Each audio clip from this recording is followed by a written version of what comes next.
I want to put a quick little asterisk in here, though, because I want to make sure that we don't get the impression that anybody who teaches something that is not exactly in line with God's will is somehow a false teacher. And you're like, that was a weird statement. Let me explain. I teach things. Not everything I say is from God. I'm not a prophet.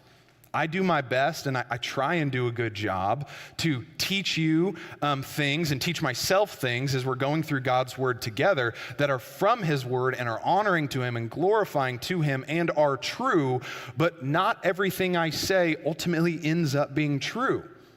Do you see the distinction I'm making here? Like, when I say something, obviously, it does not carry the same weight as God's Word. What I am saying is not as declarative as the words of the prophet Jeremiah. I'm just doing my best to explain them. Oftentimes in the student ministry, which I had the privilege of serving in for a while, we would have people who come in who are nervous about being like a volunteer mentor or something like that. And they'd say, man, I don't feel like I'm ready to teach. I don't feel like I know enough.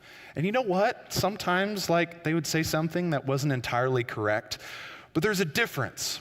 There's a difference here between those who in Jeremiah's time and in Peter's time are using the name of God to spread a false narrative for their own desires and to head towards their own depraved ways. There's a difference between that and just sometimes being a little ignorant, which I am frequently. So let's separate those things. Don't allow the message of this morning to make you say, like sort of be shaking in your boots that you can't walk forward in sharing the gospel with people, but rather just that you have an attitude of being committed to His truth and not using the Bible to get what you want.